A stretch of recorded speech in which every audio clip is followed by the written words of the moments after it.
কোরআন, এতে রয়েছে ইতিহাস, এতে রয়েছে দর্শন, ভূগোল, খগোল, নৃতত্ত্ব, ভূতত্ত্ব, এতে রয়েছে জিওমেট্রি, ম্যাথামেটিক্স, অ্যালজেব্রা, এতে রয়েছে পৌরবিজ্ঞান, সমাজবিজ্ঞান, এতে রয়েছে স্বরাষ্ট্র, পররাষ্ট্র নীতি, রয়েছে অর্থনীতি, রয়েছে রাজনীতি, সব নীতি রয়েছে এর মধ্যে। কিন্তু রাজনীতি আছে বলে কোরআন কোনো রাজনীতির কিতাব নয়। ভাইরা বুঝতেছেন আপনারা? রাজনীতি আছে বলে কোরআনকে কি আমরা রাজনীতির কিতাব বলবো? কখনো বলবো না। কোরআনে বিজ্ঞান আছে তাই বলে আমরা এটা বিজ্ঞানের কিতাব বলবো না। কোরআনে অর্থনীতি আছে বলে এটাকে আমরা অর্থনীতির কিতাব বলবো না। তবে কি বলবো? আমরা বলবো এই পৃথিবীর মানব গোষ্ঠী তাদের জীবন পরিচালনার জন্যে যত নীতি প্রয়োজন সকল নীতির মূল নীতি বিধৃত হয়েছে এই কোরআনের মধ্যে।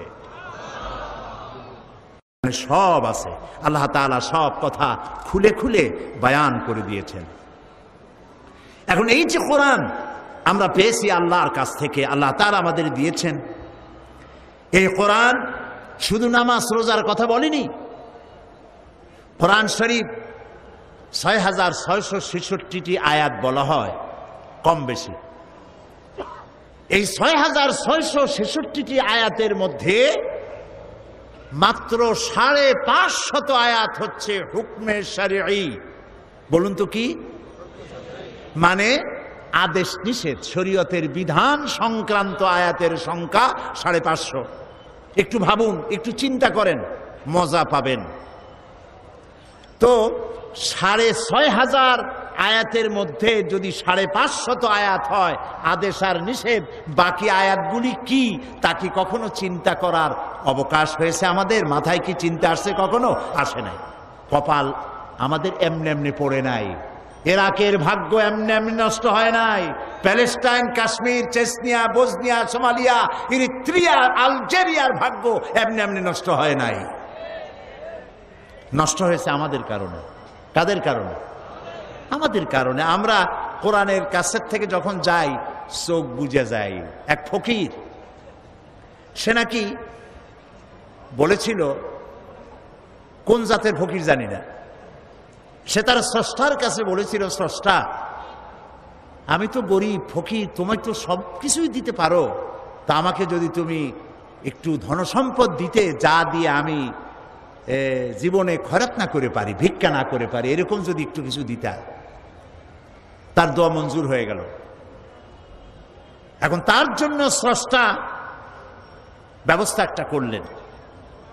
ওই ফকির রাস্তা দিয়ে বাড়ি আসতেছে, বাড়ির কাছাকাছি এসে চিন্তা করলো, আচ্ছা অন্ধরা রাস্তা হাঁটে কেমনে, কেমনে তারা পথ চেনে, একটু দেখি তো কিভাবে অন্ধরা চোখ না থাকলে কি কষ্টটা তাদের হয়। চোখ বুঝা বাড়ি যাওয়ার রওনা করছে। প্রতিমধ্যে একটা বস্তার মতো পায়ে ঠেকলো। সে গালি দিল, কোথার বস্তার বেটা, বস্তা একটা বস্তা ভাড়ায় ধুইছে, থর আর জাগা পাইল না, রাগ করে গালাগালি দিয়ে বাড়ি চলে আসলো। অনেকদিন পর সে দোয়া করলো যে আল্লাহ, হে আমার স্রষ্টা, দোয়া তো কবুল হইল না। স্রষ্টা স্বপ্নে জানাইলো, তোমারে তো আমি দিছিলাম, কিন্তু তুমি তোমার ভাগ্য পাও দিয়ে আর ঠেলে ফেলেছ। সব জায়গায় চোখ খুলে আসছো, যেখানে মণিমুক্তা ভরা বস্তা রাখছিলাম ওই জায়গায় চোখ বুঝাইতে গেছো। এই পৃথিবীতে মানুষের, মুসলমানেরা তাদের স্বাধীনতা, সার্বভৌমত্ব, তাদের ইজ্জত, তাদের সম্ভ্রম, তাদের নেতৃত্ব, তাদের কর্তৃত্ব, তাদের প্রভুত্ব পৃথিবীর উপরে প্রতিষ্ঠিত করে দেবে যে কোরআন, সেই কোরআনের ব্যাপারে তারা অন্ধ। সব বোঝে, কোরআন বোঝে না। বিমল মিত্রের কড়ি দিয়া কিনলাম বই, এত বড় বই, আগাগোড়া পড়তে মাথায় যন্ত্রণা হয় না। শরৎচন্দ্র, বঙ্কিম, রবীন্দ্রনাথের রচনাবলী এত বড় বড়, সব পড়ে মাথায় যন্ত্রণা হয় না। কিন্তু কোরআনে কারিমের অনুবাদ সহ পড়তে গেলে মাথায় যন্ত্রণা, পেটে গ্যাস্ট্রিক, চোখের মধ্যে জ্বালা করে, কানের মধ্যে সনসন করে, তাই তকদিরও ঠন ঠন করে। এই তকদিরকে যদি আমরা তকদির খুলতে চাই, ভাগ্য বদলাতে চাই, এই কোরআনের বিকল্প আকাশের নিচে জমিনের উপরে কিচ্ছু নাই। প্রিয় ভাই সব, এই কোরআন এমন এমন ঘটনা বর্ণনা করেছে যা ষষ্ঠ শতাব্দীর দুনিয়া এর কিছুই জানতো না। এ কোরআন অবশ্য কিছু কিছু ঘটনা ইহুদিদের কিতাব এসছে, কিন্তু তা অতিরঞ্জিত বিকৃত হয়ে এসেছে। আল্লাহ পাক ওহীর মাধ্যমে নবী করিম সাল্লাল্লাহু আলাইহি সাল্লামকে ইতিহাস শিখাইছেন, ইতিহাস জানিয়েছেন। আদম আলাইহিস সালাম, নূহ আলাইহিস সালাম, ইব্রাহিম আলাইহিস সালাম, ফিরাউন, নমরুদ ইত্যাদির ইতিহাস, রাসূলকে সঠিক ইতিহাস কে শিখাইছে বলেন? আল্লাহ রাব্বুল আলামিন বলেন, তিলকা মিন আম্বাইল গায়বি নূহিহা ইলাইকা মা কুনতা তা'লামুহা আনতা ওয়ালা কওমুকা মিন ক্বাবলি হাদা। এটা হলো সেই অজ্ঞাত ঘটনা বলি, যা আপনি এ সম্পর্কে কিছুই জানতেন না, আপনিও জানতেন না, আপনার কওমও জানতো না। আমি ওহীর মাধ্যমে সঠিক ঘটনাগুলি আপনাকে জানিয়ে দিয়েছি। হযরত ইউসুফ আলাইহিস সালামের ঘটনা বর্ণনা করে আল্লাহ পাক বলছেন, যালিকা মিন আম্বাইল গায়বি নূহিহি ইলাইকা ওয়া মা কুনতা লাদাইহিম ইয আজমাউ আমরাহুম ওয়া হুম ইয়ামকুরুন। এটা হলো সেই ঘটনা যা আমি ওহীর মাধ্যমে আপনাকে জানিয়েছি, ইউসুফ আলাইহিস সালামের ঘটনা। অথচ তার ভাইরা যখন ঐক্যবদ্ধভাবে তার বিরুদ্ধে ষড়যন্ত্র করতেছিল, তখন আপনি সেখানে উপস্থিত ছিলেন না। আমি ওহীর মাধ্যমে প্রাগৈতিহাসিক এসব ঘটনা আপনাকে জানিয়ে দিয়েছি। আল্লাহ রাব্বুল আলামিন হযরত মূসা আলাইহিস সালামের ঘটনা রাসূলকে কোরআনের মাধ্যমে শোনাচ্ছেন আর বলছেন, وَمَا كُنْتَ بِجَانِبِ الْغَرْبِيِّ إِذْ قَضَيْنَا إِلَى مُوسَى الْأَمْرَ وَمَا كُنْتَ مِنَ الشَّاهِدِينَ। আর সিনাই পর্বতের পশ্চিম প্রান্তে মূসা আলাইহিস সালামকে আমি যখন তাকে নির্দেশাবলী দিয়েছিলাম, আপনি সেখানে উপস্থিত ছিলেন না। আমি ওহীর মাধ্যমে আপনাকে সে ঘটনাও জানিয়েছি। كذلك نقص عليك من أنباء ما قد سبق وقد آتيناك من لدنا ذكرا। এভাবেই আপনার কাছে অতীতের সমস্ত ঘটনা বলি আমি আপনাকে নিজের নিকট থেকে একটির পর একটি করে ওহীর মাধ্যমে জানিয়ে দিয়েছি। এভাবে আল্লাহ তাআলা রাসূলকে ইতিহাস জানালেন। আল্লাহ তাআলা রাসূলকে বিশ্বলোক সম্পর্কে, ঊর্ধ্বলোক সম্পর্কে জ্ঞান দান করেছেন। 1665 খ্রিস্টাব্দে স্যার আইজ্যাক নিউটন তিনি মাধ্যাকর্ষণ শক্তির কথা বিশ্ববাসীকে জানালেন। কিন্তু আশ্চর্যের কথা যে নবী করিম সাল্লাল্লাহু আলাইহি ওয়াসাল্লাম কখনো কোনো সায়েন্স ল্যাবরেটরিতে কোনো গবেষণা করেননি, কোনো একাডেমিক কোয়ালিফিকেশন গ্রহণ করেননি, লিখতে জানেন না, পড়তে জানেন না। স্যার আইজ্যাক নিউটন যে তথ্য তিনি দিলেন 1665 খ্রিস্টাব্দে, আজ থেকে 1500 বছর পূর্বে এক নিরক্ষর উম্মি নবীর মুখ থেকে আল্লাহ রাব্বুল আলামিন সেই মাধ্যাকর্ষণ শক্তির কথা কোরআন শরীফে আল্লাহ উল্লেখ করে দিয়েছেন। আল্লাহ রাব্বুল আলামিন বলেন, ইন্নাল্লাহা ইউমসিকুস সামাওয়াতি ওয়াল আরদা আন তাজুলা। নিশ্চয়ই আল্লাহ নবমণ্ডল এবং ভূমণ্ডলকে এমন ভাবে ধারণ করে রেখেছেন যে এটা পরস্পর থেকে বিচ্ছিন্ন হতে পারে না। এর মধ্যেই ইঙ্গিত রয়েছে যে প্রত্যেকটি গ্রহের আলাদা আলাদা ল অফ গ্র্যাভিটেশন, মাধ্যাকর্ষণ শক্তি রয়েছে। সুবহানাল্লাহ বলুন। আমি ব্ল্যাক হোলের কথা আপনাদেরকে গত বছর না কবে শুনিয়েছিলাম। এই ব্ল্যাক হোলের কথা, অন্ধকূপের কথা আজ বিজ্ঞানীরা বলছেন। মহাশূন্যের ভিতরে রয়েছে ব্ল্যাক হোল। ব্ল্যাক হোলটা কি, একথা আমি আপনাদের সামনে আলোচনা করেছিলাম যে সূর্য হচ্ছে পৃথিবীর চাইতে 13 লক্ষ গুণ বড়, আর গ্যালাক্সির ভিতরে, ছায়াপথের ভেতরে, মিল্কি ওয়ের ভেতরে রয়েছে অসংখ্য তারকা এমন যার এক একটি তারকা যে সূর্য পৃথিবীর চাইতে 13 লক্ষ গুণ বড়, এরকম 2.5 থেকে 3 কোটি সূর্য খাইয়া হজম করতে পারে এমন হাজার হাজার তারকা আল্লাহ তাআলা মহাশূন্যে রেখে দিয়েছেন। বিজ্ঞানীরা মনে করেছিল এইটাই সব থেকে বড়, মহাশূন্যের থেকে বড় আর কিছু নাই। পরবর্তী সময় বিজ্ঞানীরা দেখলো যে না, ওর থেকেও বড় জিনিস আছে। সেটা কি? সেটা হলো ব্ল্যাক হোল, অন্ধকূপ। সেই অন্ধকূপ হচ্ছে এত বড় কূপ যে তারকাগুলি, ওই তারকা, কোন তারকা কোন তো, যে তারকায় সূর্য খাইতে পারে, এই রকমের অসংখ্য সূর্য খাইয়া হজম করতে পারে যে তারকাগুলি, সেই তারকাগুলি মহাশূন্যে ঘুরতে ঘুরতে যদি ব্ল্যাক হোলের রেঞ্জের ভিতরে এসে যায়, তাহলে ব্ল্যাক হোল এই তারকাগুলিকে চকলেটের মতো চুষে নিমিষের মধ্যে অদৃশ্য করে দেয়। এই কথা বিজ্ঞান বলল কবে? এই মাত্র কদিন আগে। আল্লাহ রাব্বুল আলামিন এই ধারণা আজ থেকে 1500 বছর আগে নবীজির কাছে ব্ল্যাক হোলের ধারণা দিয়ে রেখেছেন। আল্লাহ তাআলা বলছেন, ফালা উকসিমু বিমাওয়াকিন নুজুম, শপথ সেই পতিত স্থানের যেখানে তারকাসমূহ নিপতিত হয়। বিজ্ঞানীরা খুঁজলো তারকাগুলি নিপতিত হয় কোথায়, তারা খুঁজে পেল সেই ব্ল্যাক হোলের ভেতরে তারকাগুলি নিপতিত হয়। এই কথা আজকে আবিষ্কার হলো, কিন্তু কোরআন বলেছে অনেক অনেক অনেক আগে। সুবহানাল্লাহ। প্রিয় ভাই সব, মানুষ এই যে চন্দ্র সূর্য সৌরজগৎ সম্পর্কে এর গতিশীল, সবকিছুই যে গতিশীল, কোপারনিকাস, কেপলার, গ্যালিলিও, নিউটন, এসব বিজ্ঞানীদের জানার বহু পূর্বে ইসলাম, কোরআন মানুষকে তা জানিয়ে দিয়েছে। এই পৃথিবীর সবকিছুই গতিশীল, এ সম্পর্কে মানুষের বিভিন্ন ধারণা ছিল। কেউ বলেছে চন্দ্র ঘোরে, কেউ কয় সূর্য ঘোরে, কেউ কয় কিছুই ঘোরে না, কেউ কয় সম্ভবত আমরাও ঘুরি।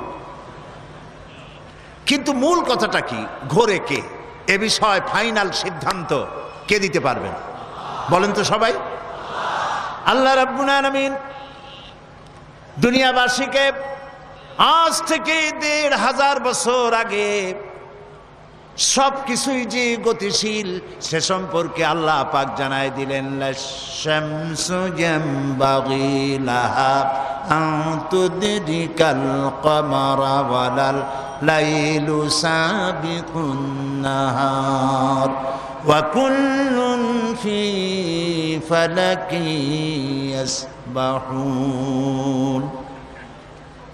প্রবল জ্ঞানী হইবে যাহারা, আপন মনেতে বুঝিবে তাহারা, রাত্রি পারে না আগে যাইবার, দিনের স্থান করি অধিকার।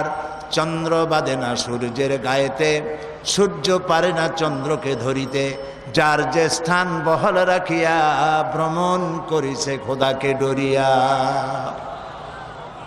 ওয়া কুল্লুন ফি ফালাকি ইয়াসবাহুন, যা কিছু আছে মহাশূন্যে সব ঘুরছে ঘুরছে ঘুরছে, কেউ দাঁড়ানো নাই। পৃথিবী ঘোরে, চন্দ্র ঘোরে, সূর্য ঘোরে, সব ঘুরছে।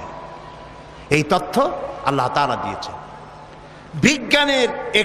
বিজ্ঞানের অনেক থিওরির ভিতরে এটিও একটি থিওরি যে বিজ্ঞানের কোন থিওরি ফাইনাল নয়।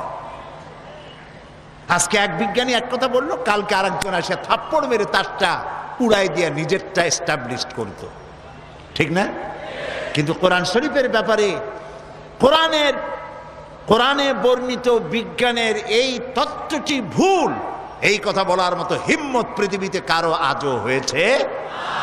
যদি কারো হিম্মত হয় বলেন, আমরা শুনি। এই হিম্মত পৃথিবীতে কারো নাই। এ কোরআন মানুষের সৃষ্টি নৈপুণ্যতার কথা বলেছে, কিভাবে মানুষ সৃষ্টি হয়েছে এ ধারণা দিয়েছে কোরআন। এ ধারণা দিতে গিয়ে দার্শনিকরা ভুল করেছে। মার্কস বলেছেন মানুষ পেট সর্বস্ব, ফ্রয়েড বলেছেন মানুষ সেক্স সর্বস্ব, ডারউইন বলেছে মানুষ মানুষই না, মানুষ বান্দরের গোষ্ঠী। কত বড় উল্লুক! ওরা, ওদের মাতামহ বান্দর, ওদের পিতামহ ভাল্লুক, এগুলি বলে তারা তৃপ্তি পেতে পারে, কিন্তু মুসলমানদের এতে কোনো তৃপ্তি নাই। মুসলমানের তৃপ্তি কোথায় এবং মানুষের উৎপত্তি কোথায়, অরিজিন কোথায়, তা বলতে পারবেন কে?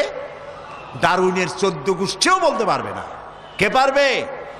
কেবলমাত্র সে আল্লাহ রাব্বুল আলামিন কোরআনের মধ্যে ধারণা দিয়ে দিয়েছেন তোমাদের উৎপত্তি কোত্থেকে, তোমাদের দাদা নানা বান্দর না। কেউ যদি বলে আমার নানা বান্দর, আমার দাদা উল্লুক, এই সব কথা বলার মধ্যে কোনো কৃতিত্ব আছে? কোনো মজা আছে?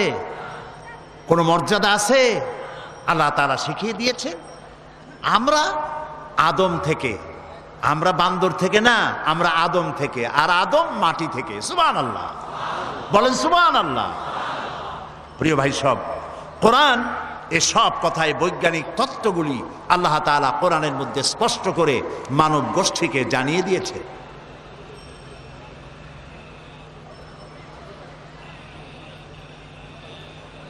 বিজ্ঞান বলছে যে একদিন, দেখুন বিজ্ঞান আর কোরআনের মধ্যে আমি প্রায় বলে থাকি কথা, যে বিজ্ঞান এবং কোরআন পারস্পরিকভাবে সাংঘর্ষিক বা কন্ট্রাডিক্টেড নয়। যেখানে কন্ট্রাডিকশন সৃষ্টি হয় সেখানে প্রাধান্য দিতে হবে কাকে? কোরআনকে। তবে একথা আমি স্বীকার করি, বিজ্ঞানের আবিষ্কার যত বাড়বে কোরআন বোঝা মানুষের জন্য তত সহজ হবে। এখন বিজ্ঞান বলছে যে চন্দ্র সূর্য একদিন এর উত্তাপ হারিয়ে ফেলবে এবং চাঁদে কোনো আলো থাকবে না, সূর্যে কোনো আলো থাকবে না, এমন এক সময় আসবে। কে বলল? বিজ্ঞান বলল। বিজ্ঞানের আজকের এই বক্তব্য 1500 বছর আগে আল্লাহ রাব্বুল আলামিন কোরআনে কারীমের মাধ্যমে নবীজিকে জানায় দিয়েছেন, ইয়াসআলু আইয়ানা ইয়াউমুল কিয়ামা ফাইদা বারিকাল বাসার ওয়া খাসাফাল কামার ওয়া জুমিআশ শামসু ওয়াল কামার। আল্লাহ তাআলা বলেন, এরা রাসূলকে জিজ্ঞেস করে যে কিয়ামত কবে হবে।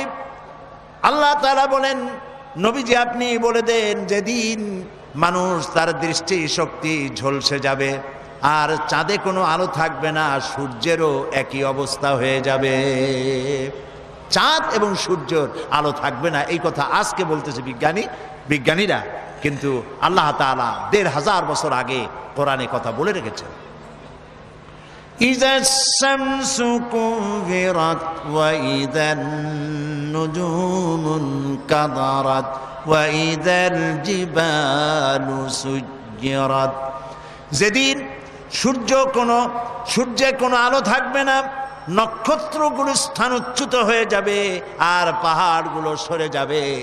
কিয়ামতের কথা জিজ্ঞাসা করা হলে পরে আল্লাহ রাব্বুল আলামিন এ জবাব দিয়া দিলেন, সূর্যেও আলো থাকবে না, চাঁদেও আলো থাকবে না, সব কিছু শেষ হয়ে যাবে। এবং বিজ্ঞানীদের মতে প্রকৃতি, সমস্ত প্রক্রিয়া একদিন বন্ধ হয়ে যাবে। এই প্রকৃতি, এই সূর্য চন্দ্রের চলাচল, এই সমুদ্র মহাসমুদ্রের জোয়ার ভাটা, এই পৃথিবীর চলমান সভ্যতা, এর সব কিছু একদিন শেষ হয়ে যাবে, বিজ্ঞানীরা বলছে। কিন্তু এই সব বক্তব্য আজ তারা বলছেন বা কিছুদিন আগে বলছেন। এবার আল্লাহ কি বলছেন দেখুন, কোরআনে কারীমের মাধ্যমে আল্লাহ তাআলা বিশ্ববাসীকে 1500 বছর পূর্বে জানায় দিয়েছেন, কুল্লু মান আলাইহা ফানি ওয়া ইয়াবকা ওয়াজহু রাব্বিকা যুল জালালি ওয়াল ইকরাম। বিশ্ব যা কিছু আছে সব ধ্বংস হয়ে যাবে, একমাত্র অবশিষ্ট থাকবেন তিনি, যিনি এই সব কিছুকে সৃষ্টি করেছেন। তার অস্তিত্ব ছাড়া আর সব শেষ হয়ে যাবে। সুতরাং বিজ্ঞান যা কিছু আমাদেরকে বলেছে তার বহুলাংশে আল্লাহ তাআলা কোরআনে কারীমের মধ্যে এই তত্ত্বগুলি আমাদেরকে জানিয়ে দিয়েছেন। আজ যে উদ্ভিদের কথা বলা হচ্ছে, উদ্ভিদ সম্পর্কে গবেষণা চালিয়ে বিজ্ঞানীরা বলছেন, এই সিদ্ধান্তে তারা উপনীত হয়েছেন যে প্রকৃতির মধ্যে উদ্ভিদ হচ্ছে মানুষের সব থেকে বড় বন্ধু। আল্লাহ তাআলা এই কথা কোরআনে কারীমের মধ্যে বলে রেখেছেন উদ্ভিদ সম্পর্কে, وَالْأَرْضَ بَعْدَ ذَلِكَ دَحَاهَا أَخْرَجَ مِنْهَا مَاءَهَا وَمَرْعَاهَا।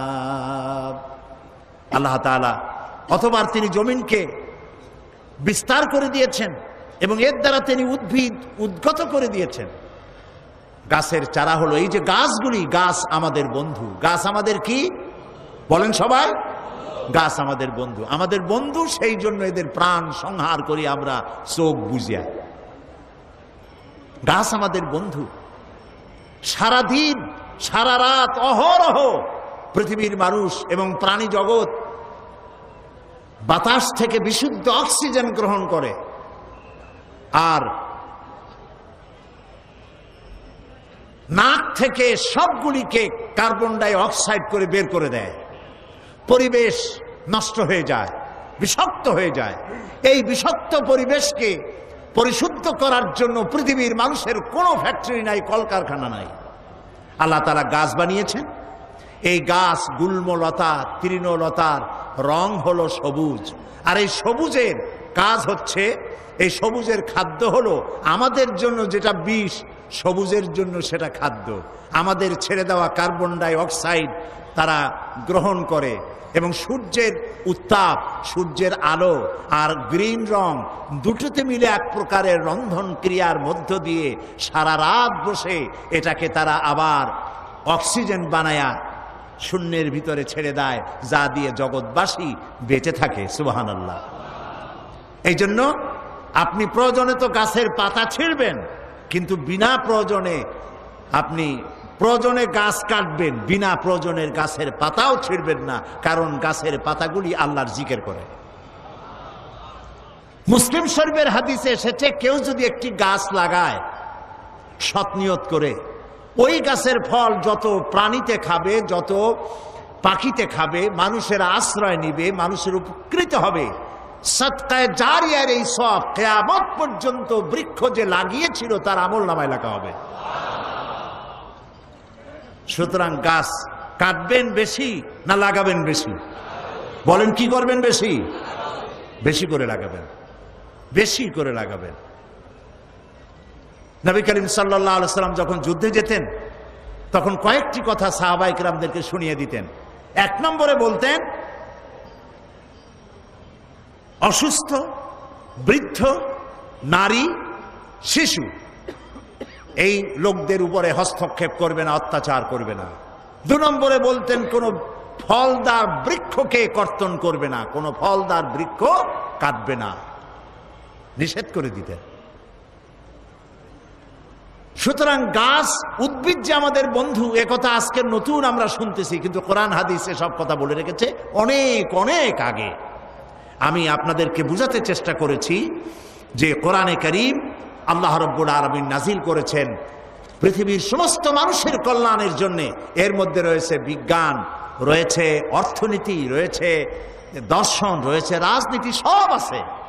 তিবিয়ানান লিকুল্লি শাই, আল্লাহ তাআলা বলছেন আমি সব কথা খুলে খুলে বয়ান করে দিয়েছি কোরআনের মধ্যে। আমরা বলি সুবহানাল্লাহ। প্রিয় ভাই সব, আবারও বলি, এই কোরআনের মধ্যে রাজনীতি আছে বলে এটা রাজনীতির কিতাব নয়, মুখস্থ করুন এবং মনে রাখেন। বিজ্ঞান আছে বলে এটা বিজ্ঞানের কিতাব নয়। পররাষ্ট্র স্বরাষ্ট্রনীতি আছে বলে পররাষ্ট্র স্বরাষ্ট্রনীতির কিতাব নয়। বিষয়টা কি?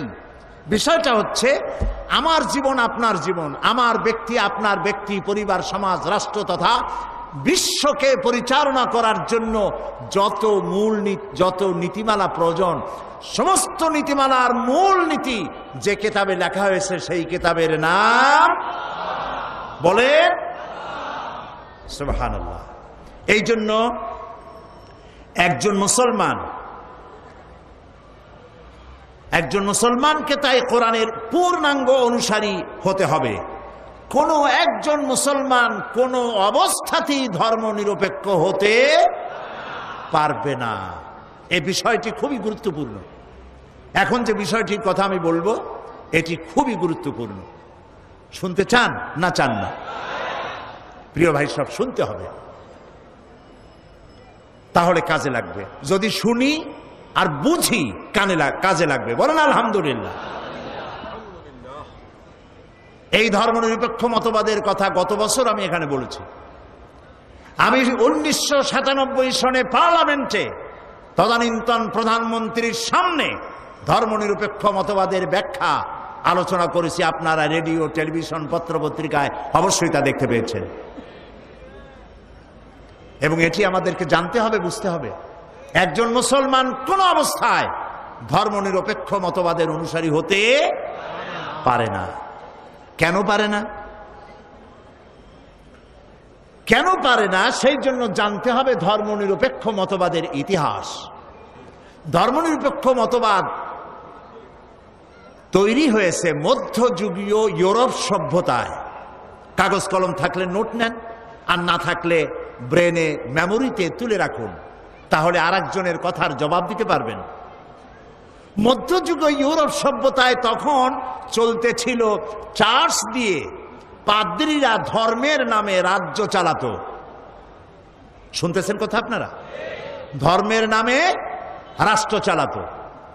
তারা ধর্মের নামে রাষ্ট্র চালাতে গিয়ে নারীদের ব্যাপারে বলল, নারীরা হলো শয়তানের ব্রোকার। ব্রোকার বোঝেন? ধরেন তো বাংলায় কি কয়? দালাল। শয়তানের দালাল।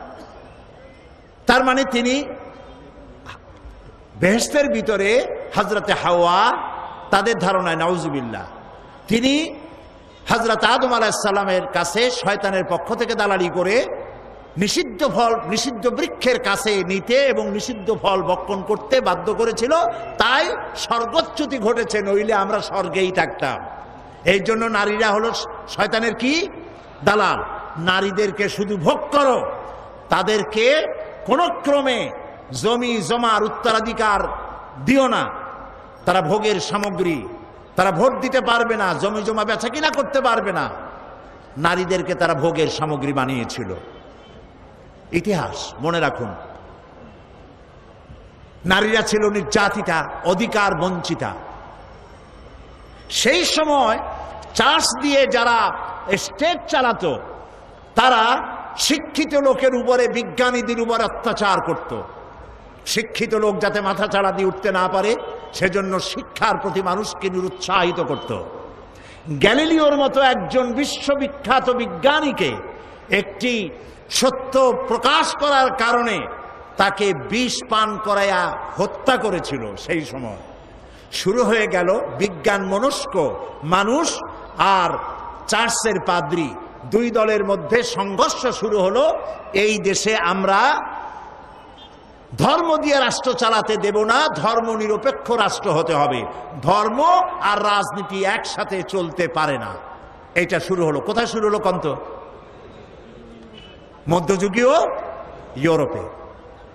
এবং এরপরে এই সংঘর্ষে চার্চ হেরে গেল, পাদ্রীরা হেরে গেল, জিতে গেল বিজ্ঞান মনস্ক লোকেরা। সেদিন থেকে ধর্ম নিরপেক্ষ, ধর্ম আর রাজনীতি আলাদা শুরু হয়ে গেল। আমার প্রশ্ন এবার আপনাদের কাছে, যে কারণে মধ্যযুগীয় ইউরোপে ধর্মনিরপেক্ষ মতবাদের সৃষ্টি হয়েছিল, ইসলামে তেমন কোনো কারণ ঘটেছে কি? জবাব দেন সবাই। তারা নারীর উপর অত্যাচার করেছিল বলেই চার্চ থেকে রাজনীতি আলাদা করতে হয়েছিল। ইসলাম কি নারীকে নির্যাতন করেছে, না নারীর অধিকার প্রতিষ্ঠিত করেছে? নারীর যখন কোনো অধিকার ছিল না, নারীর যখন কোনো সম্মান ছিল না, নারীকে অধপতনের অতল তলদেশ থেকে সম্মানের হাত ধরে রানীর মর্যাদায় সম্রাজ্ঞীর আসনে সমাসীন করেছে ইসলাম। নারীকে মাতৃত্বের মর্যাদা দিয়েছে। তোমরা কারে কি শিখাও? ওয়েস্টার্ন সিভিলাইজেশন বলে কি শিখাতে চাও? আমরা লেখাপড়া করি নাই? ইউরোপ আর আমেরিকা সেদিন ভোটাধিকার দিল তার নারীদেরকে, সেদিন বেচা কেনা করার, সম্পত্তি বিক্রি আর খরিদের অধিকার দিল। আর ইসলাম নারীকে বেচা কিনা করার, পিতা এবং মায়ের এবং স্বামীর সম্পত্তির উত্তরাধিকার করেছে ১৫০০ বছর আগে। তাকে ভোটাধিকার দিয়েছে, তাকে গণতান্ত্রিক অধিকার দিয়েছে, তার স্বামীর সমান অধিকার দিয়েছে। বিশ্বনবী মাত্র ২০ থেকে ২৫ মিনিটের একটি ভাষণ দিয়েছিলেন আরাফাতের ময়দানে। জীবনের শেষ ভাষণ, ঐতিহাসিক ভাষণ, বিশ্বনবীর বিশ্বসেরা ভাষণ, মাস্টার স্পিচ। কিয়ামত পর্যন্ত এই ধরনের ভাষণ পৃথিবীর কোন নেতা দিতে পারে নাই, পারবেও না। সেই ভাষণে তিনি সব থেকে গুরুত্বপূর্ণ পয়েন্টগুলি তুলে ধরেছিলেন। ভুলে যাননি তিনি তখন বিশ্বনবী হিসাবে নারী জাতির কথা। তিনি বলেছিলেন, তোমরা কলেমাকে সাক্ষী রেখে পরের একটি মেয়েকে নিজের জন্য হালাল করেছো। নারীদের উপরে কোনো অত্যাচার করবে না। তুমি যা খাবে তাদেরকে তাই খাওয়াবে, তোমরা যা পড়বে তাদেরকে তাই পড়াবে। নারী আর পুরুষ স্বামী স্ত্রী সমান অধিকার, এ বক্তব্য ইসলাম দিয়েছে, পাশ্চাত্য দিতে পারেনি। কাজেই যে কারণে মধ্যযুগীয় ইউরোপে ধর্মনিরপেক্ষতার প্রয়োজন ছিল, মুসলিম জনগোষ্ঠীর জন্য সে কারণে ধর্মনিরপেক্ষতার কোনো প্রয়োজন নাই। তারা শিক্ষিত ব্যক্তি, বিজ্ঞান মনস্ক ব্যক্তিদের উপর অত্যাচার করেছে চার্চের পক্ষ থেকে। ধর্মের নামের এক শ্রেণীর রাজনীতিবিদরা গ্যালিলিওকে হত্যা করেছে। জ্ঞান বিজ্ঞানে যারা শিখতে চেয়েছে তাদেরকে মারধর করেছে, নিরুৎসাহিত করেছে, যে কারণে সেখানে ধর্মনিরপেক্ষ মতবাদের বিজয় হয়েছে। ইসলামে এমন কোনো কারণ ঘটেছে? এই কোরআনের প্রথম আয়াত কি? প্রথম নাজিল হলো যে আয়াত, সেটা তো নামাজ নয়, রোজা নয়, হজ নয়, যাকাত নয়। প্রথম যে আয়াত নাজিল হলো সে আয়াত ছিল ইকরা, পড়ো পড়ো, রিড অ্যান্ড রিড। সুবহানাল্লাহ কইতে ইচ্ছে করে না? যে ইসলামের নবী বলেছেন উতলুবুল ইলমা ওয়ালাউ কানা বিসিন, জ্ঞান অর্জনের জন্য যদি চীনের মতো দূরতম দেশে যেতে হয় তাও যাও, জ্ঞান অর্জন করো। যখন নবীজির হাতে বন্দীরা আসতেন, যুদ্ধবন্দীরা, নবীজি তাদেরকে শর্ত করতেন, যদি কোনো শিক্ষিত বন্দী 10 জন নিরক্ষর লোককে অক্ষর জ্ঞান দিতে পারে, এই শর্তে তাদেরকে মুক্তি দেওয়া হবে। জেনারেল লিটারেসি, গণসাক্ষরতা অভিযান তোমরা শুরু করনি, শুরু করেছেন বিশ্বনবী মুহাম্মদ রাসূলুল্লাহ সাল্লাল্লাহু আলাইহি ওয়াসাল্লাম। নবীজি আরো বলেছেন, 1 ঘন্টা যদি কেউ জ্ঞান চর্চা করে 60 বছরের নফল ইবাদতের সওয়াব আল্লাহ তার আমলনামায় লিখে দিবেন। কাজী জ্ঞানের দিকে ইসলাম উৎসাহিত করেছে। কাজী যে কারণে মধ্যযুগীয় ইউরোপ সভ্যতায় ধর্মনিরপেক্ষতার প্রয়োজন ছিল, ইসলামে সেই ধরনের কোনো কারণ কোনো কালেও ঘটে নাই। অতএব আমরা স্পষ্ট করে বলতে পারি, আল্লাহ যা করেছেন শয়তান তার উল্টো একটা করেছে। আল্লাহ করেছেন, আল্লাহ দিয়েছেন যাকাত ভিত্তিক ব্যবস্থা, শয়তান করেছে সুদ ভিত্তিক ব্যবস্থা। আল্লাহ তাআলা তৈরি করেছেন ইসলাম, শয়তান তৈরি করেছে ধর্মনিরপেক্ষ মতবাদ। ধর্মনিরপেক্ষ মতবাদের স্রষ্টা হচ্ছে খোদ শয়তান, আর শয়তানের তৈরি করা এই মতবাদ কোন মুসলমান গ্রহণ করতে পারে না, পারে না, পারে না।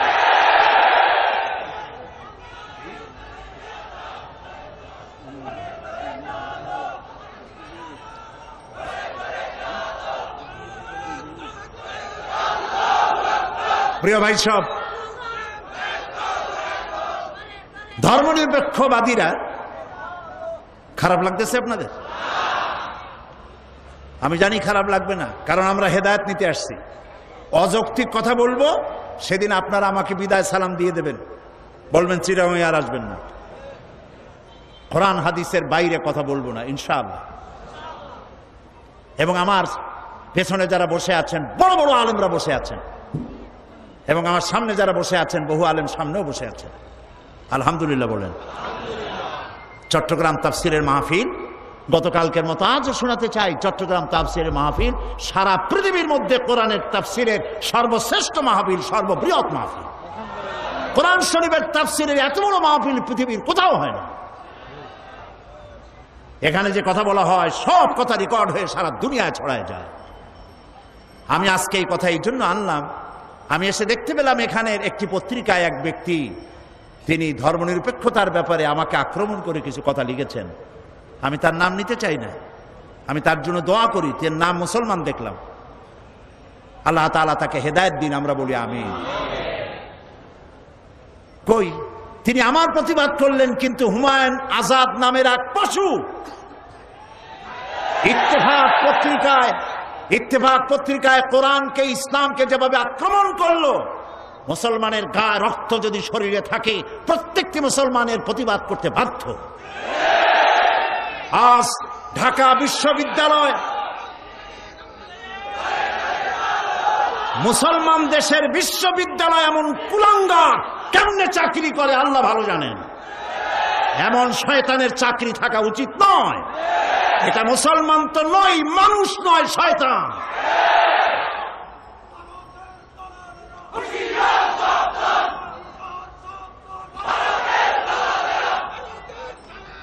প্রিয় ভাই সব, তবে আশ্চর্য লাগে, থামুন, আশ্চর্য লাগে যে ধর্মনিরপেক্ষ মতবাদের লোকেরা আমার বক্তব্যের প্রতিবাদ যদি কোনো আলেম করতেন, আলেম হিসেবে পরিচিত, খালি লম্বা জামা গায়ে থাকলে হবে না, বাংলাদেশের লোকেরা আলেম হিসেবে চেনে, এরকম কোনো আলেম যদি আমার প্রতিবাদ করেন, আমি যৌক্তিক প্রতিবাদ মানতে হাজার বার বাধ্য।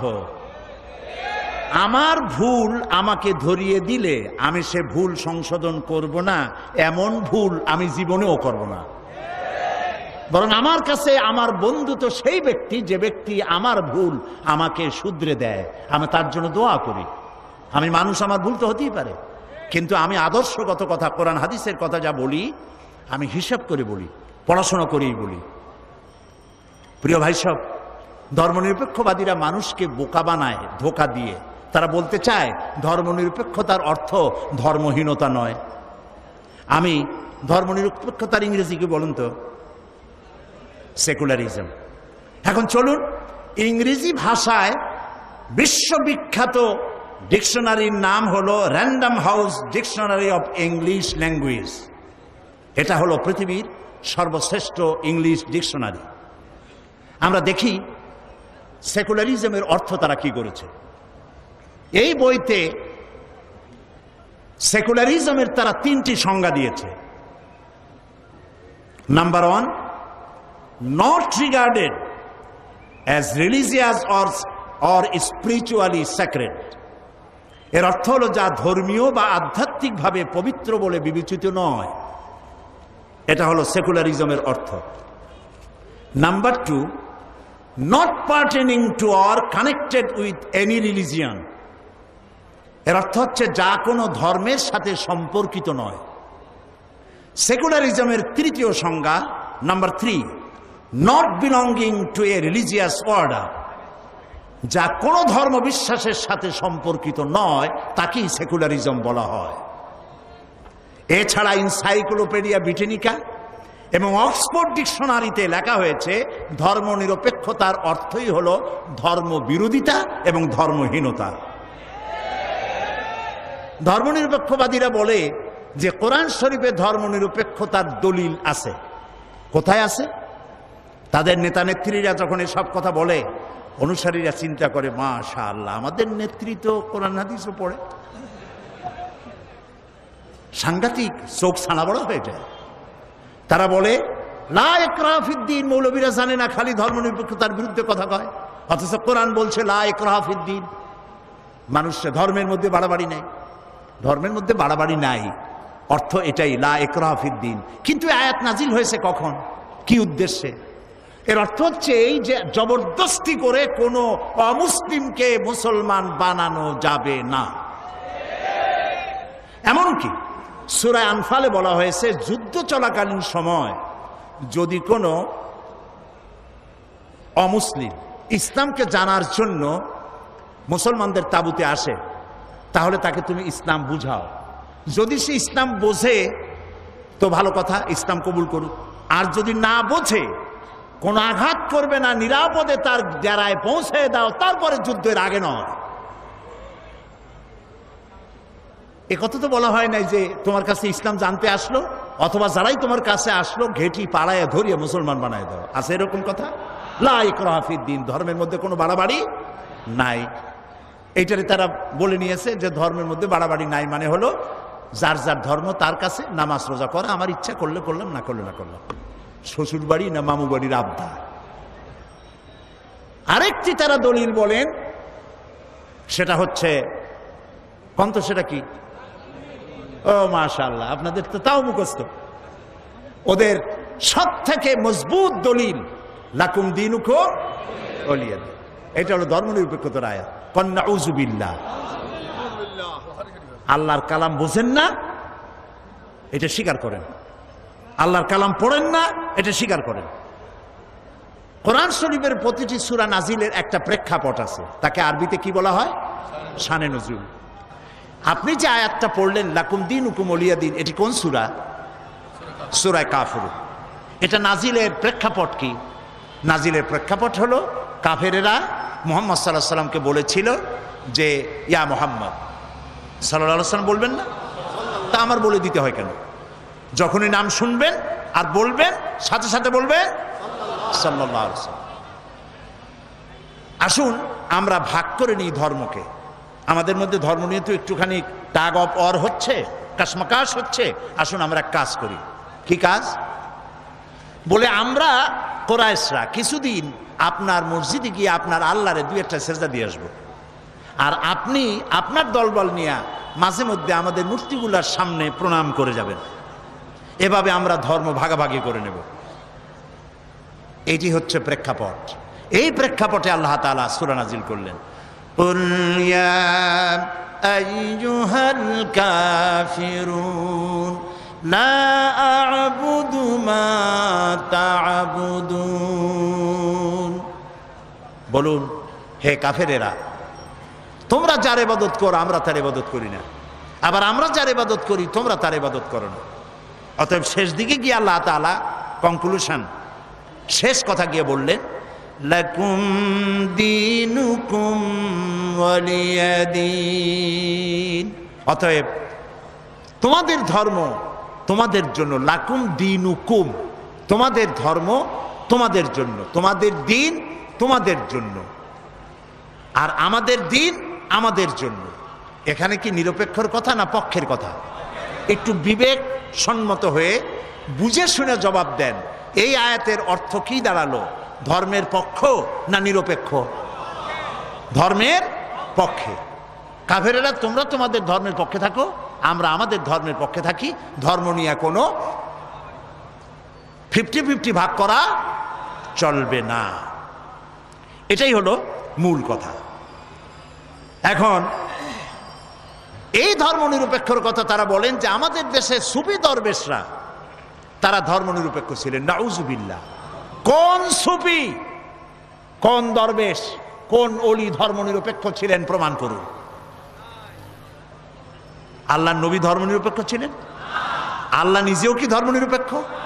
আমার একদিন বলছিল, আমি একবার পার্লামেন্টে ওই দলের নাম নিলাম না, একজন মুরব্বী নেতা, আমি তারে বললাম যে ভাই আপনাদের সাথে আমাদের কোনো শত্রুতা নাই, আপনি আমার কোনো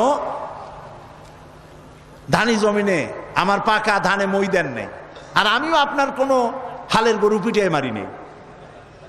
আপনার আমার বাড়ি পাশাপাশি না যে জমিনের আইল ঠেলা ঠেলি নিয়ে কোনো শত্রুতা আছে। আপনারা আমার শত্রু না, আমিও আপনাদের শত্রু হওয়া উচিত না। শুধু মতাদর্শ নিয়ে মতবিরোধ, আপনারা এই ধর্ম নিরপেক্ষ মতবাদটা বাদ দিলে ভালো করতেন। এটি একটি কুফরি মতবাদ। তিনি আমাকে বললেন কোন কি? আল্লাহ নিজেই তো ধর্ম নিরপেক্ষ। আমি চিন্তা করলাম দাড়ি দুড়ি পাইকে গেছে, দুর্ভাগ্য, কোরআন সম্পর্কে কোনো জ্ঞান নাই, আফসোস। আল্লাহ ধর্ম নিরপেক্ষ কেন হন? আল্লাহ তো সবচেয়ে ধর্মের পক্ষে। তিনি বলেছেন ইন্নাদ-দীনা ইনদাল্লাহিল ইসলাম, আমার কাছে মনোনীত একমাত্র, কেবলমাত্র, শুধুমাত্র ওয়ানলি ওয়ান। নাম কি? বলেন নাম কি? এই পৃথিবীর সমস্ত ধর্মের মধ্যে আল্লাহ তাআলা কোনটাকে নিজের পছন্দনীয় বলেছেন? চিল্লায় বলেন। তাহলে আল্লাহ নিজে ধর্মের পক্ষে, ইসলামের পক্ষে, ঠিক না? রাসূল নিরপেক্ষ। পৃথিবীর কোনো একজন নবী ধর্মের ব্যাপার নিরপেক্ষ যদি থাকেন আপনারা নাম কন, আমি শিখে যাই আপনাদের কাছে। রসুলের অসংখ্য সাহাবীদের মধ্যে একজন সাহাবীর নাম বলেন যিনি ধর্ম নিরপেক্ষ ছিলেন। পৃথিবীতে হক্কানি যত আলেম আছে, আলেমের সংজ্ঞা আবারও বলি, কোন টুপি দাড়ি অনেক লম্বা জামা এ দিয়ে আলেম হয় না। আলেম হতে হলে ইলেম থাকতে হয় এবং জাতির কাছে আলেম হিসেবে বিবেচিত হতে হয়। সেরকম কোন আলেম আপনাদের কি জানা আছে যিনি ধর্ম নিরপেক্ষ? তাহলে আপনি বিএসসি পাস করেন আর এমএসসি পাস করেন, ইসলাম কিছুই বোঝেন নাই। আল্লাহ আপনার তৌফিক দিক আপনি যাতে ইসলাম বোঝেন। প্রিয় ভাই সব,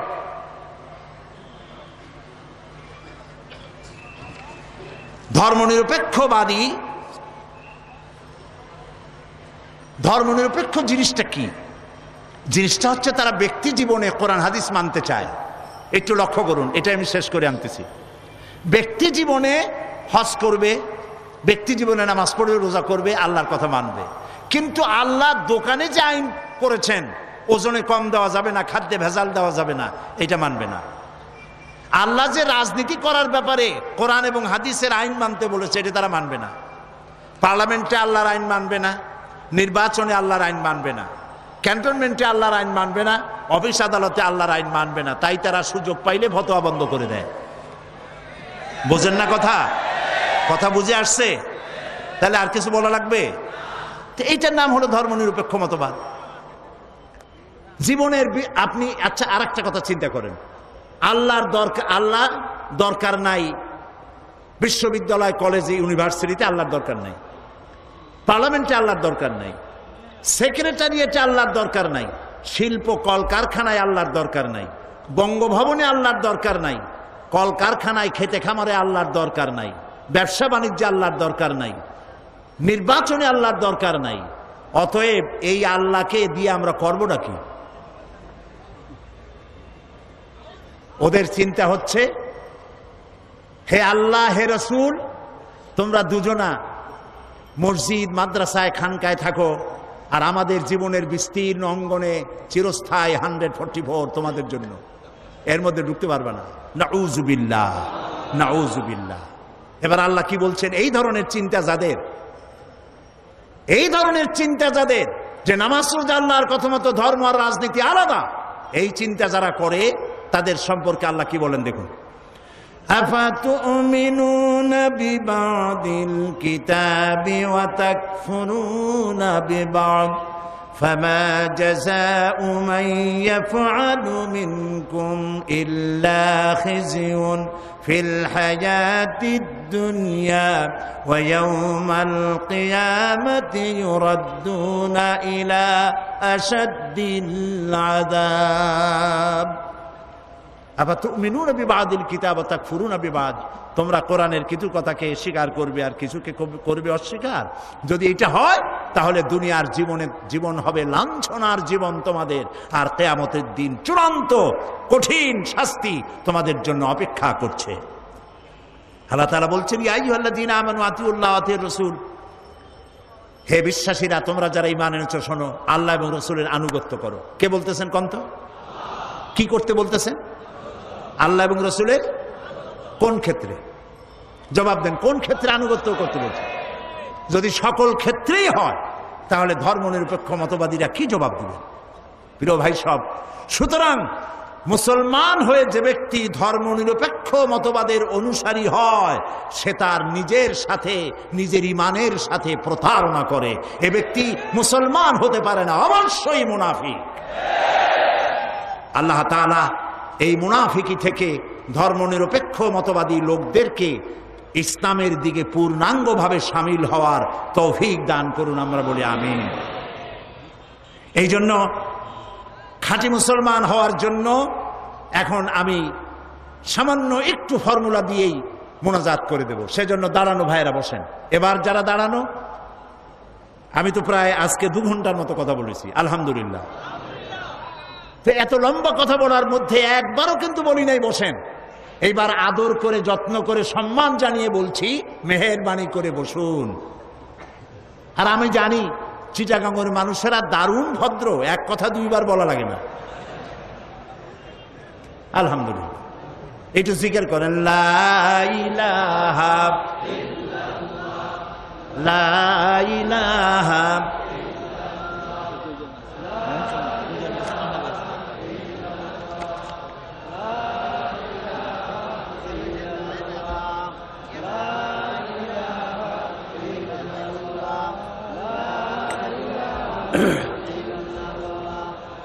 বন্ধুগণ, ফর্মুলাটা পরে দেই। নতুন খবর, খুশির খবর, 2 জন অমুসলিম ভাই ইসলাম কবুল করতে এসেছেন।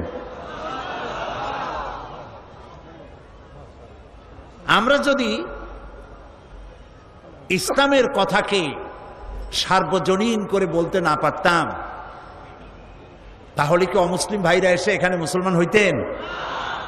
যারা আমাদের বিরুদ্ধে কথা বলেন, একটু চিন্তা ভাবনা করে বলবেন। এ পর্যন্ত এই পৃথিবীতে মুসলমানেরা যে দেশে সংখ্যা গরিষ্ঠ, সেখানকার ধর্মীয় সংখ্যালঘুরা থাকে সব থেকে বেশি নিরাপদ। যেহেতু আমরা এই দেশে সংখ্যাগরিষ্ঠ মুসলমান, তাই অমুসলিমরা এখানে সব থেকে বেশি নিরাপদ। আলহামদুলিল্লাহ বলেন। এই মঞ্চে শত শত, বিগত 24 বছরে শত শত হিন্দু, খ্রিস্টান, বৌদ্ধ কালেমা পড়ে মুসলমান হয়েছেন। জোরে বলেন আলহামদুলিল্লাহ। আজকে 2 ভাই এসেছেন, একজনের নাম কাজল দাস, পিতা বাবুল দাস, মাতার নাম ভাতিজা দাস, ধর্ম হিন্দু, জাতীয়তা বাংলাদেশি, গ্রাম ডোলাপাড়া, থানা টেকনাফ, কক্সবাজার। বর্তমান নাম পছন্দ করেছে মোহাম্মদ রফিকুল ইসলাম। আর এক ভাই নাম দীপু মল্লিক, পিতা দোলন মল্লিক, মাতার নাম রিপা মল্লিক, ধর্ম হিন্দু, জাতীয়তা বাংলাদেশি, চন্দ্রঘোনা, লিচুবাগান, রাঙ্গুনিয়া, চট্টগ্রাম। বর্তমান নাম পছন্দ করেছে মোহাম্মদ আলী। দাঁড়াও, এফিডেভিট হয়ে গেছে তাহের সাহেব?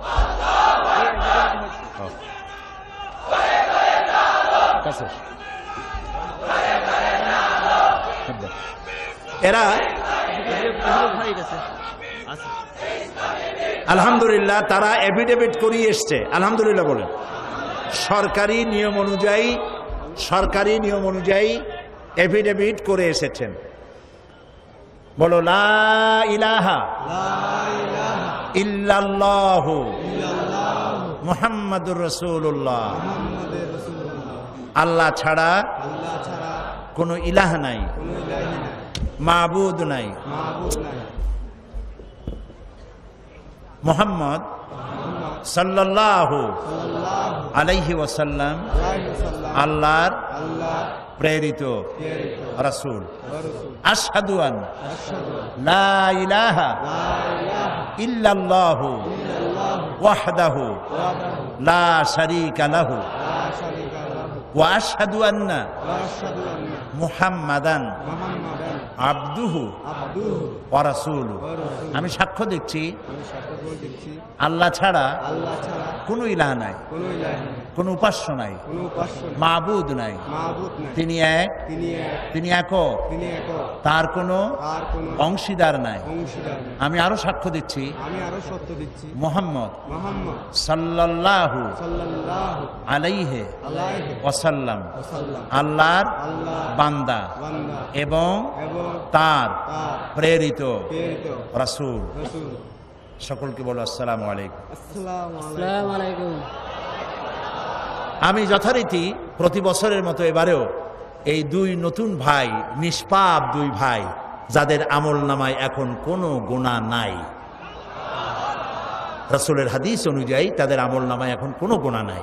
সুতরাং এই নিষ্পাপ 2 ব্যক্তিকে এই বিশাল জনসমুদ্রের পক্ষ থেকে আমি তাদেরকে আলিঙ্গন করছি।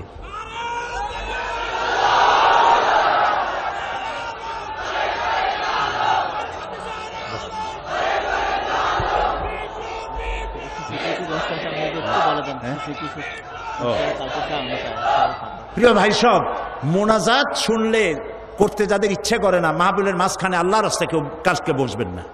আপনারা জানেন আমি বেশ বিরক্ত হই, ঘন্টার পর ঘন্টা কথা বলি, কিন্তু আমি একটু বিরক্ত হয়ে যাই মোনাজাতের নাম শুনে যারা হাঁটেন। মোনাজাত জাতের পছন্দ নয়। আল্লাহর রাস্তায় মাহফিলের মাঝখানে কালকে আর বসবেন না, এক সাইডে বসবেন। আল্লাহ আপনাদের প্রতি রহম করুন, বলে না আমি।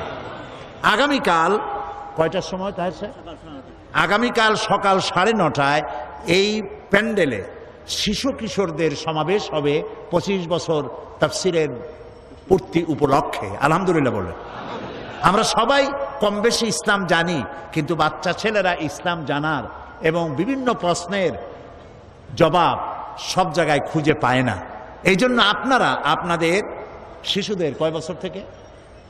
5 বছর 12, জি 5 বছর বয়সের শিশু থেকে নিয়ে যালামনা আনফুসানা ওয়া ইন লাম তাগফির লানা ওয়া তারহামনা লানাকুনান্না মিনাল খাসিরিন রব্বানা লা তুযিগ কুলুবানা বা'দা ইয হাদাইতানা ওয়া হাব লানা মিন লাদুনকা রাহমাতান ইন্নাকা আনতাল ওয়াহ্হাব। আয় আল্লাহ তাআলা, লাখো জনতার ভিড়ে চট্টগ্রাম প্যারেড ময়দান উপচে পড়েছে আজ। আল্লাহ তাআলা, তোমার বান্দাদের সামনে যে সমস্ত কথা তুমি বলালে, এগুলি আমাকে আমল করার তৌফিক দিয়া দাও। যে কথাগুলি তুমি দয়া করে তোমার এই নগণ্য অযোগ্য বান্দা দিয়ে বলিয়েছ, আল্লাহ তাআলা তুমি দয়া করে তোমার বান্দিদের আমল করার তৌফিক দিয়া দাও। রব্বুল আলামিন 25 বছর পূর্তি উপলক্ষে বিশাল আয়োজন, লক্ষ লক্ষ টাকা এর বাজেট। রব্বুল আলামিন, কোন বছর তুমি এই সমাজ কল্যাণকে ঋণগ্রস্ত রাখো নাই। তোমার আপন কুদরতে কোরআনের বরকতে ঋণ পরিশোধ করে দিয়েছো। আল্লাহ তাআলা এই 25 বছর উপলক্ষে আয়োজিত মাহফিলকে, কর্তৃপক্ষকে ঋণগ্রস্ত বানিও না। অতীতের মতো তোমার বান্দা বান্দীদের হাত খুলে দিও, কলিজা খুলে দিও, প্রাণ ভরে এই মাহফিলে সাহায্য করার তৌফিক দান করে দিও। রব্বুল আলামিন, এই মাহফিলে যারা দেশ বিদেশ থেকে যারা যাতায়াত করবেন, যাতায়াত আসান করে দিও, নিরাপদ করে দিও, বাড়িতে হেফাজত করে রেখো। রব্বুল আলামিন, বাংলাদেশে শান্তি দাও, সমৃদ্ধি দাও। বাকি 3 দিন কোরআনের তাফসীর হওয়ার মতো সুন্দর পরিবেশ তুমি করে দাও। আল্লাহ তাআলা, এই মাহফিলে মানুষেরা বড় আশা করে আসে। আল্লাহ তাআলা তাদের আশা এখানে দোয়া কবুল হয়। এই দোয়া এই মাহফিলের জন্য হয় না, এই দোয়া এই মাহফিলের জন্য কবুল হয় ধারণা এরকম নয়। আমাদের আকীদা আল্লাহ তুমি সব জানো, তারপরেও কলেমায়ে শাহাদাতের সাক্ষী দিতে হয়। তাই সাক্ষী দিচ্ছে মাবুদ, লোকেদের বিশ্বাস যেহেতু কোরআনের মাহফিল, তাই তুমি দয়া করে দোয়া কবুল করো মাবুদ। মাবুদ, মানুষের আশা যেন ভঙ্গ না হয়। তোমার বান্দা বান্দিরা দেশ বিদেশ থেকে কত আশা করে দোয়া চায়। আল্লাহ তাআলা যে যে আশা করে দোয়া চেয়েছে, প্রত্যেকের দিলের আশা তুমি পুরা করে দিও মাবুদ। মাবুদ, আমি তোমার এক অযোগ্য নগণ্য গোলাম। এই বিশাল মাহফিলে কথা বলার জন্য যেমন কণ্ঠস্বর এবং যেমন স্বাস্থ্যের প্রয়োজন, যেমন মেধা, প্রজ্ঞা, ইলম প্রয়োজন, তুমি দয়া করে তোমার পক্ষ থেকে এই গুনাহগারকে দান করে দাও। আল্লাহ তাআলা, এই মাহফিল বহুত উলামায়ে কেরাম আসেন, সমস্ত উলামায়ে কেরামের সেহাতে তাইয়্যিবা, হায়াতে তাইয়্যিবা, সেহাতে কুল্লি আল্লাহ তুমি দান করে দিও। আগামীকাল শিশু কিশোর সমাবেশ, পরের দিন ওলামা সমাবেশ এবং শেষ দিনে মহিলাদের ব্যাপারে বিস্তারিত কথা বলার আশা রাখি। আল্লাহ তাআলা মা বোন ভাই বোন সকলকে আসার বসার সুন্দর পরিবেশ করে দিও। এই মাঠকে আল্লাহ কুদরতি কায়দায় মানুষ আসার বসার জন্য যা দরকার তুমি তোমার কুদরতি কায়দায় করে দিও। রব্বানা তাকাব্বাল মিন্না ইন্নাকা আনতাস সামিউল আলিম وتب علينا إنك أنت التواب الرحيم سبحان ربك رب العزة عما يصفون وسلام على المرسلين والحمد لله رب العالمين واجعل آخر كلامنا عند الموت لا إله إلا الله محمد رسول الله. আল্লাহ। আসসালামু আলাইকুম ওয়া রাহমাতুল্লাহ।